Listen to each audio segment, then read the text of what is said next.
서울에 있는 대학병원 복도 끝이에요. 형광등 불빛이 지나치게 하얗죠. 정민은 병실 문 앞에서 몇 번이나 멈춥니다.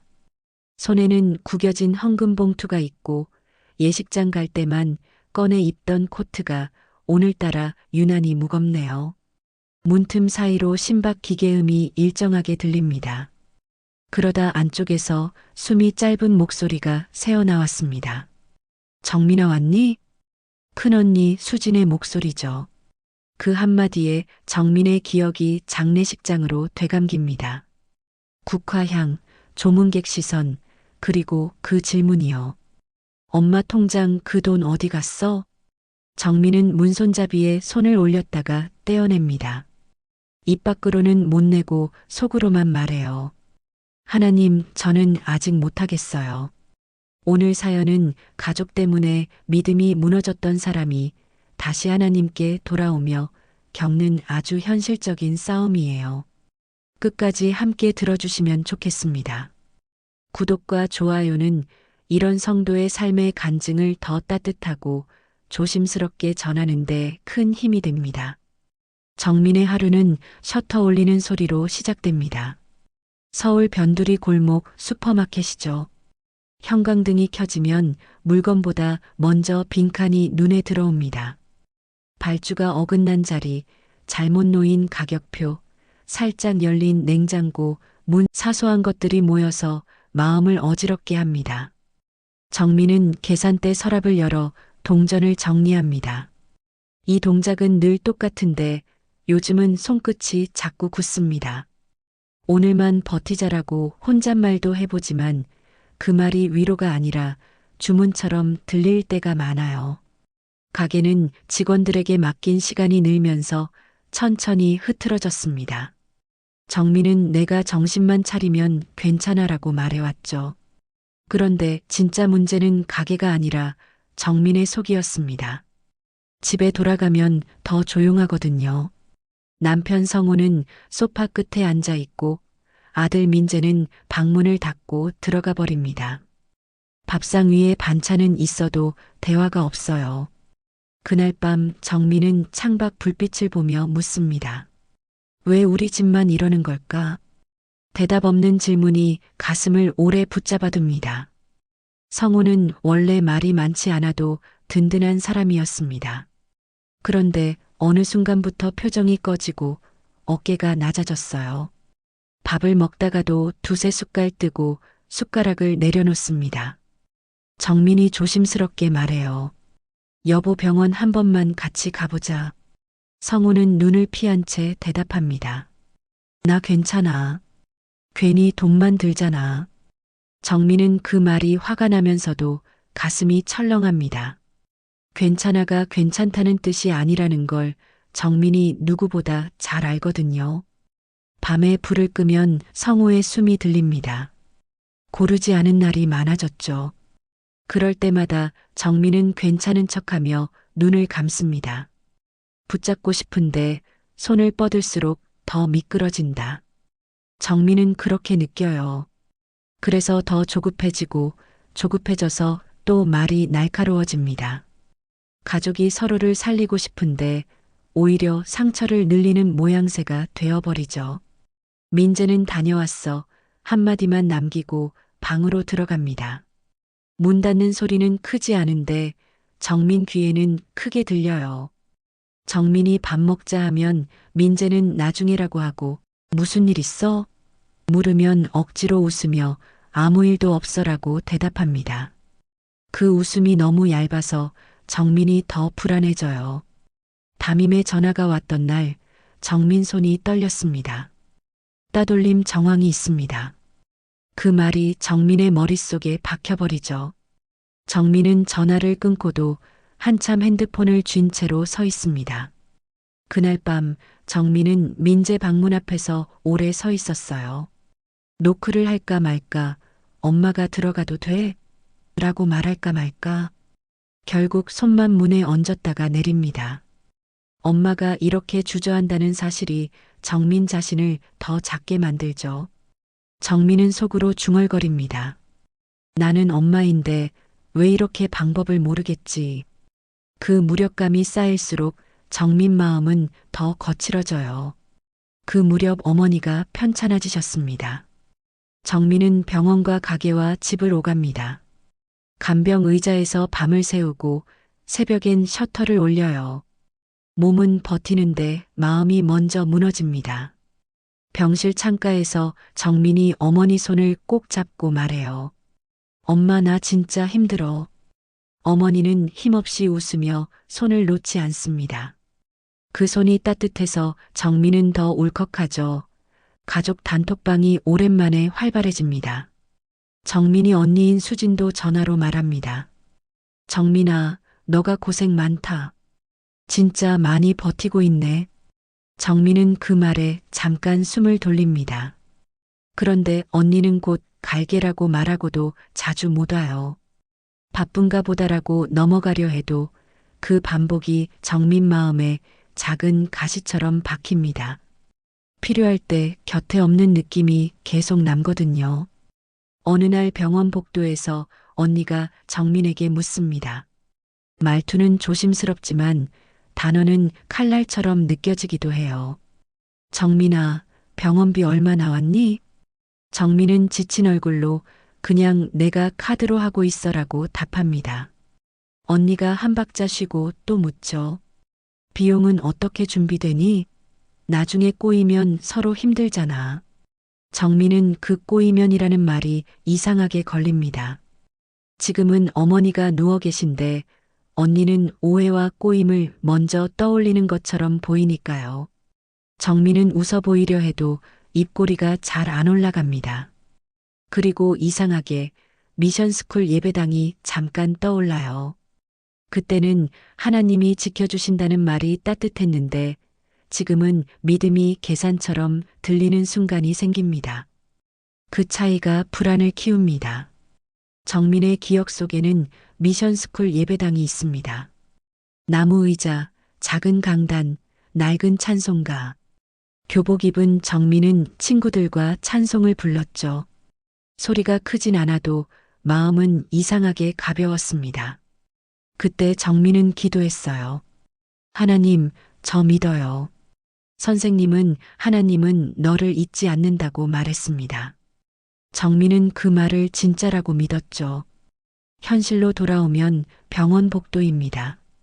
형광등 아래 정민은 어머니 병실 앞에서 멈춰 서 있습니다. 그리고 이상하게 생각이 납니다. 나는 하나님을 잊었다고 생각했는데 하나님은 나를 잊지 않으셨나? 정민이 그 생각을 하는 순간 마음이 조금 흔들립니다. 흔들리는 건 약해지는 게 아니라 굳었던 마음이 조금 풀리는 느낌이기도 하거든요. 대학에 들어가며 정민은 바빠졌습니다. 예배는 점점 멀어지고 기도는 급할 때만 떠올랐어요. 정민은 스스로를 설득합니다. 착하게 살면 됐다. 남에게 피해만 안 주면 된다. 그런데 현실은 정민에게 기다림을 요구합니다. 남편의 우울은 하루아침에 낫지 않고 아이의 마음은 쉽게 열리지 않습니다. 가게도 노력만으로 바로 회복되진 않죠. 정민은 점점 조급해집니다. 조급하면 말이 날카로워져요.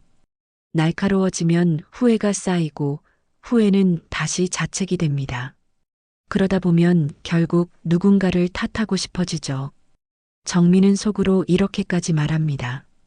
하나님은 왜 이렇게 만드셨어요? 그 질문이 입 밖으로 나오지는 못하지만 마음속에서는 커지고 있었습니다. 어머니 상태가 나빠질수록 가족들은 대기실에 모입니다. 언니는 현실적인 이야기를 꺼냅니다. 정민아, 지금까지 병원비 얼마나 들었어? 정민은 피곤한 얼굴로 내가 하고 있어라고 짧게 말합니다. 언니는 낮은 목소리로 이어요. 장례까지 가면 더 커질 수도 있잖아. 서로 오해 생기기 전에 정리해 두자. 정민은 그 말이 맞는 말처럼 보이면서도 싫습니다.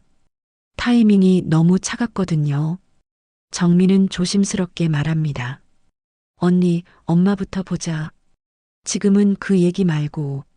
수지는 알겠어라고 하지만 표정이 굳습니다. 정민은 그 굳은 표정이 믿음의 얼굴이 아니라 두려움의 얼굴처럼 보여서 더 불편했습니다. 정민이 가장 지칠 때 언니는 교회 일 있어라며 못 오는 날이 많습니다. 정민은 그 말이 반복될수록 마음이 하나님과 멀어졌습니다. 정민이 원하는 건 거창한 도움도 아니었습니다. 오늘 밤 내가 있을게 같은 말 한마디였죠. 그런데 수지는 기도할 게만 남기고 사라집니다.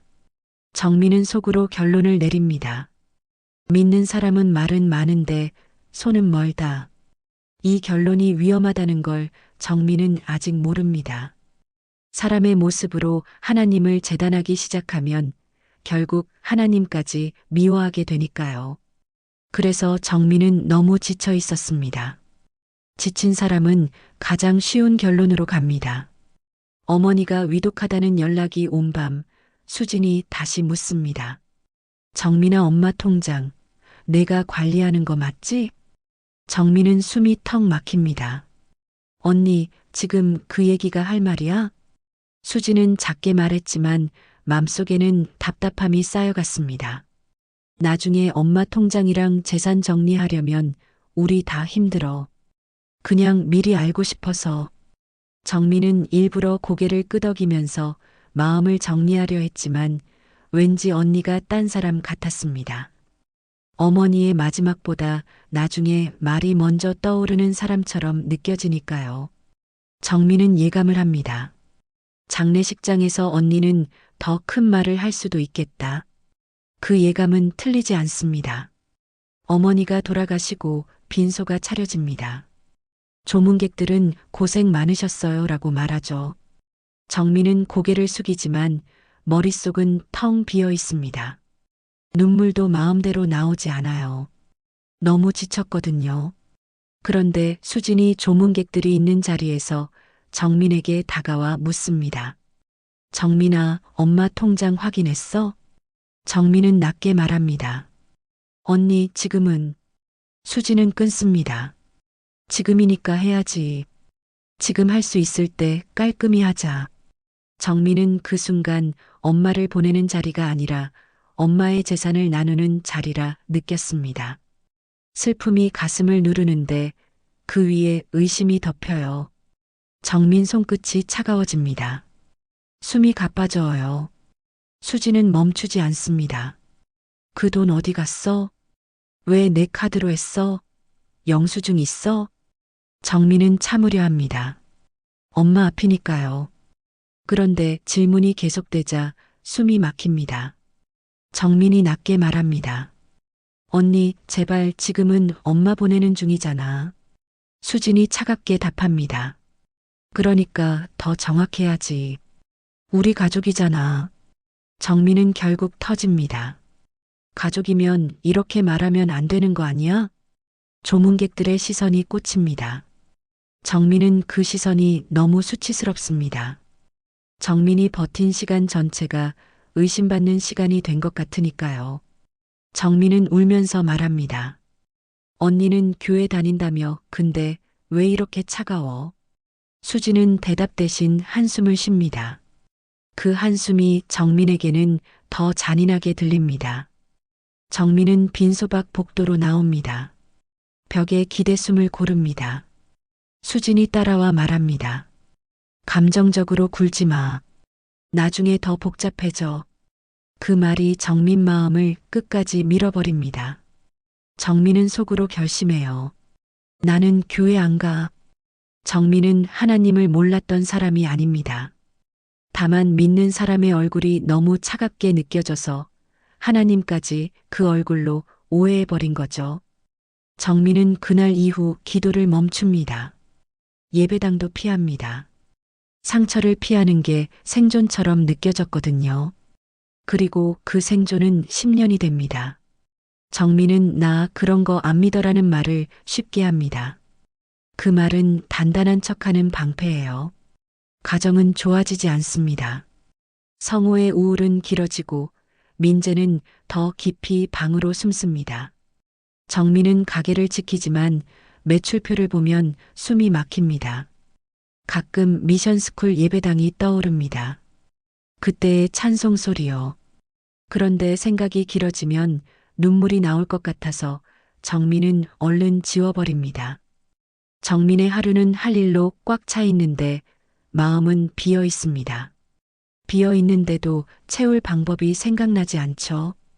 그게 제일 무섭습니다. 겨울길이 미끄러운 날입니다. 정민은 차량과 부딪혀 발목이 부러졌습니다. 구급차 안에서 정민은 천장을 봅니다. 내가 지금 뭐하고 있지라는 생각이 잠깐 스쳐요.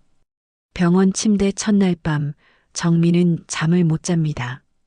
통증도 통증이지만 더 큰 통증은 생각입니다. 가게는 남편은 민재는 머릿속이 폭풍이에요. 그리고 정민 입에서 아주 오랜만에 그 말이 나옵니다. 하나님, 나 진짜 너무 힘들어요. 기도라기보다 울음이죠. 정민은 그 이름이 다시 나온다는 사실에 스스로 놀랍니다. 잊었다고 생각했던 이름이 가장 바닥에서 튀어나오더라고요. 병실 밤은 길고 조용합니다. 창밖 서울 불빛이 흔들려요. 정민은 눈을 감아도 장례식장의 장면이 떠오릅니다. 그리고 그 뒤에 미션스쿨 예배당이 겹칩니다. 교복 입은 정민이 나무 의자에 앉아 기도하던 모습이죠. 하나님, 저 하나님을 사랑합니다. 정민은 속으로 생각합니다. 나는 그 고백을 버렸다고 생각했는데 그 고백이 나를 버리진 않았구나. 정민은 처음으로 정직해집니다. 사람 때문에 하나님까지 미워했던 것을 인정하죠. 그리고 작은 목소리로 말합니다. 하나님, 나 다시 좀 잡아주세요. 그 한마디가 정민의 마음에 작은 틈을 냅니다. 단단히 닫힌 문에 공기가 들어오는 느낌이랄까요? 퇴원 후 첫 주일입니다. 정민은 예배당 문 앞에서 한참 서 있습니다. 들어가면 울 것 같고 안 들어가면 더 멀어질 것 같아서요. 정민은 결국 들어갑니다. 찬송이 울립니다. 처음엔 입술이 안 움직입니다. 그런데 후렴에서 아주 작게 따라 부릅니다. 크게 부르진 못해도 따라 부른다는 게 정민에게는 큰 변화예요. 헌금 시간입니다. 정민은 미리 준비한 헌금 봉투를 손에 줍니다. 액수가 아니라 다시 앉겠다는 마음이 담긴 봉투죠. 기도 시간에 정민은 속으로 고백했습니다. 하나님, 저 아직도 언니가 밉습니다. 이 고백이 부끄럽지만 숨기면 다시 도망칠 것 같아 정민은 그대로 하나님께 토해냅니다. 목사님이 말합니다. 사람을 기준으로 하나님을 바라보면 믿음은 쉽게 무너집니다. 정민은 그 문장을 듣고 숨이 멎는 느낌을 받습니다. 정민은 그동안 언니의 얼굴을 하나님의 얼굴로 착각해왔던 거죠. 예배가 끝나도 정민은 바로 일어나지 못합니다. 의자에 앉아 손만 만지작거립니다. 하나님, 저를 만나주실 건가요? 질문이 마음에서 올라와요. 정민은 답을 다 알지 못합니다. 다만 예배당에 다시 앉았다는 사실 하나가 정민을 살립니다. 완성된 사람이 아니라 다시 앉는 사람으로 시작할 수 있다는 걸 배우는 중이죠. 며칠 뒤 연락이 옵니다. 수진아, 나 입원했어. 상태가 별로래. 정민은 멍해집니다. 마음 한쪽에서 그래도 싸다라고 생각이 들었다가도 곧 죄책감이 덮칩니다. 정민은 자기 안의 미움이 아직 살아있다는 게 무섭습니다. 정민은 기도하려다 멈춥니다. 말이 안 나와요. 한참 있다가 겨우 이렇게 말합니다. 하나님, 저는 아직 화가 나요. 근데 저를 놓지 말아줘요. 정민의 기도는 예쁘지 않습니다. 하지만 정직합니다. 지금 정민이 할 수 있는 건 좋은 말이 아니라 있는 마음을 하나님 앞에 올려놓는 것입니다. 정민은 집 서랍에서 오래된 봉투를 발견합니다. 어머니가 남긴 쪽지입니다. 정민아, 하나님이 너를 사랑하신다. 엄마는 안다. 수진이도 사랑하지만 수진이는 하나님을 잘 모른다. 둘이 미워하다가 세월만 보내지 마라. 엄마 소원이다. 정민은 그 문장을 읽고 한참 가만히 있습니다. 마음이 갑자기 풀리지는 않습니다. 그래도 고정되던 구도가 흔들립니다. 언니는 악인, 나는 피해자만으로는 설명되지 않는 마음이 생깁니다. 수진도 겁이 많다는 문장이 정민 가슴에 남습니다. 수진의 차가움이 신앙이 아니라 두려움에서 나왔을 가능성이 떠오르죠. 정민은 울면서도 말합니다. 엄마는 다 알고 있었네. 그날 밤 정민은 코트를 꺼내고 언니에게 줄 현금 봉투를 가방에 넣습니다. 문 앞까지라도 가보겠다는 마음이 생깁니다. 주일 아침입니다. 정민은 용서부터가 아니라 예배부터를 붙듭니다. 헌금 봉투를 다시 확인합니다. 액수를 확인하는 손이 아니라 마음을 확인하는 손이에요. 예배당에서 찬송이 울립니다. 정민은 이번엔 조금 더 따라 부릅니다. 여전히 마음이 다 풀린 건 아니지만 예배 자리에서는 숨이 쉬어집니다.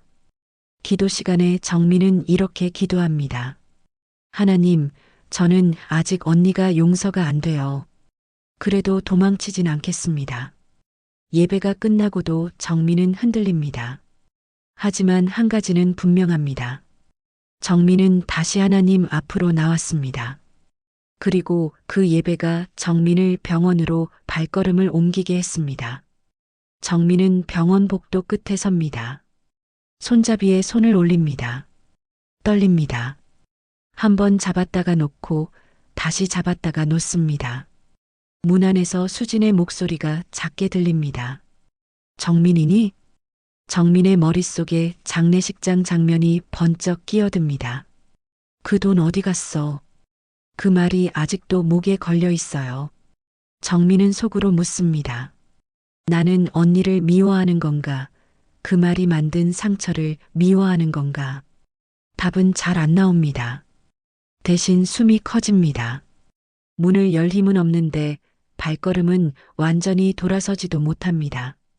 정민이 아직 여기 서 있으니까요. 정민은 결국 문을 열지 못합니다. 대신 1층 작은 기도실로 내려갑니다.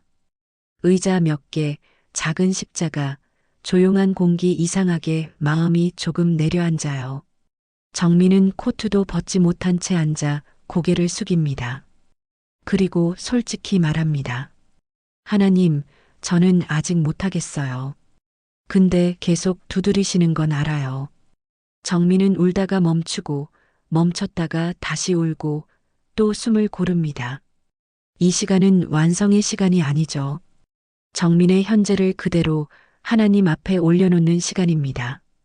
정민은 작은 약속을 합니다. 오늘 못했으면 다음에 또 올게요. 그 약속이 정민을 살립니다. 정민은 병원 벤치에 앉아 종이 한 장을 꺼냅니다. 말로 못하겠으면 글로 시작해보자는 마음이죠. 정민은 떨리는 손으로 씁니다. 언니, 나 아직 마음이 따라가진 않아. 근데 예배드리다 보니까 자꾸 언니 생각이 나. 나 다시 올게. 정민은 휴대폰 문자창도 엽니다. 언니 나왔었어. 문 앞에서 멈췄어. 미안해. 전송 버튼 앞에서 손가락이 멈춥니다. 누르지 못해요. 그런데 화면을 꺼버리지는 않습니다. 커서가 깜빡이고 정민은 그 깜빡임이 아직 끝난 게 아니다라고 말하는 것처럼 느껴집니다. 정민은 병원을 나섭니다. 오늘은 언니의 병실 문을 열지 못했습니다. 그래서 마음이 아프죠. 그런데 예전과 다른 점이 하나 있습니다. 정민은 이제 완전히 돌아서서 도망치지는 않습니다. 예배 자리로 돌아왔기 때문이지요. 집에 오면 아들의 방문은 여전히 닫혀 있고 남편은 소파 끝에 앉아 있습니다. 정민은 그 모습을 보며 생각합니다. 나는 아직 부족하다. 정민은 침대 옆에 앉아 조용히 말합니다. 하나님, 지금 당장 기쁘게는 못하겠어요. 그래도 제가 결국 그 길을 가게 해주세요. 정민은 문자창을 다시 엽니다. 여전히 전송은 못합니다. 하지만 정민은 마음속으로 분명히 말합니다. 다음에는 다시 가볼 거야. 이 사연은 결론이 아니라 계속되는 이야기로 이어집니다. 여기서 여러분에게 조언을 얻고 싶습니다. 여러분이라면 용서해야 하는 건 아는데 마음이 안 따라갈 때 무엇부터 해야 할까요? 댓글로 여러분의 생각을 나눠주시면 지금 같은 일을 겪고 있는 누군가에게 큰 힘이 될 수 있습니다. 마음이 준비되지 않아도 예배와 기도 자리로는 갈 수 있어요. 그게 첫걸음이 되더라고요. 당장 화해 대신 문 앞까지 가보기 같은 작은 행동이 다음 문을 여는 경우가 많습니다. 사람의 위선 때문에 하나님까지 오해했다면 기준을 다시 예수님께 두는 연습이 필요합니다.